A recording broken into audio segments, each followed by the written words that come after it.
من یه چیز در مورد حوزه موشکی به شما بگم. اینایی که میگم به چشم میدم.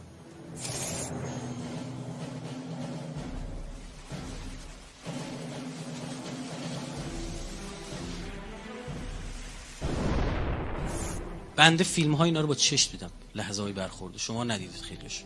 نقطه زنی در حد زدن ماشین در حال حرکته.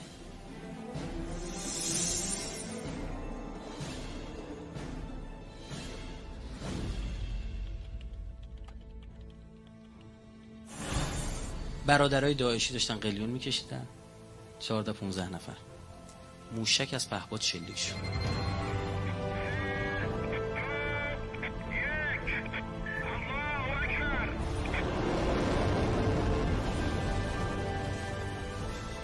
دو تا تصویر داشت، یکی تصویر پهپاد، یکی تصویر نوک موشک.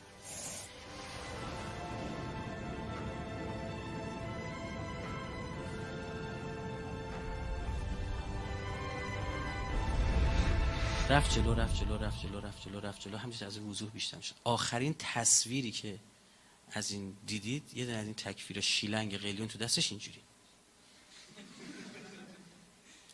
ماشین در حال حرکت، خونه تروریست کنار مسجد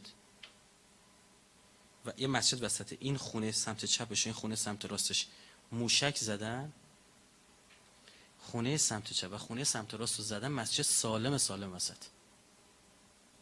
کانتینر 6 متری رو از چند صد کیلومتر بزنی، 6 متر طولشه.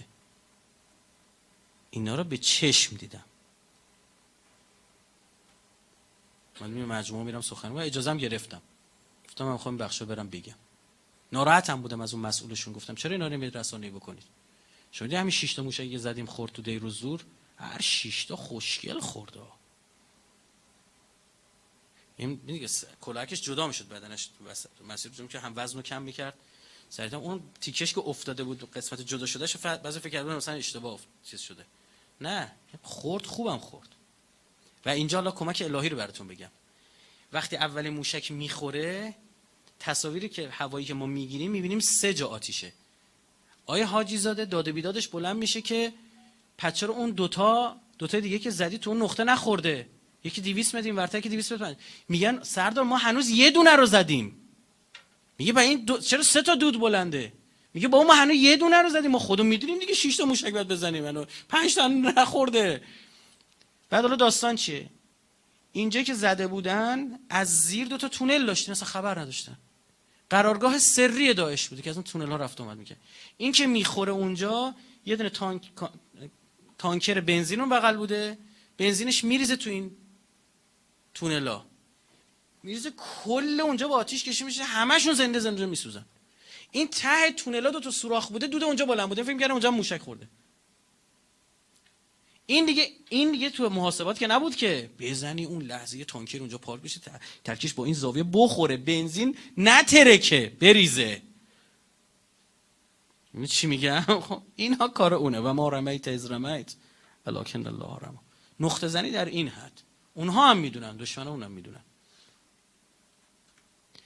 با موشک بالستیک لنج برات میزنن، دهانت به قاعده 3-4-5 متر باز میمونه. لنج میزنه تیکه تیکه میشه جو. با موشک بالستیک ها، لنج ناف که جا خود داره. اون میدونید اون لحظه برخورد این موشک و سرعت چقدر بود؟ همین موشک و ذوالفقار ما سرعت لحظه برخوردش 7 ماخه. هر یه ماخ یه سرعت صوتی، سرعت 340 متر بر ثانیه، 7 تا 340، 2.5 کیلومتر تو یه ثانیه سرعت اینه. کدوم رادار میخواد اینو بگیره؟ کدوم پدافند میخواد اینو بزنه؟ اینا معنا داره. اصلا میدونید چرا ما نقطه زن شدیم؟ به خاطر مسائل شرعی. میدونید دیگه؟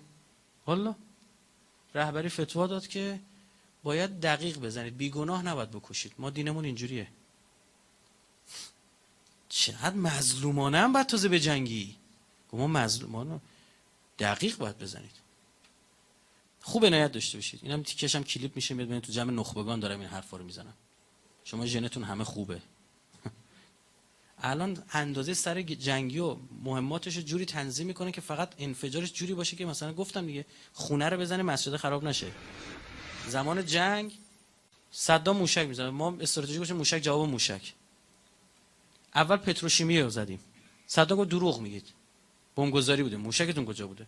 دومی زدیم خورد تو بانک رافدینش،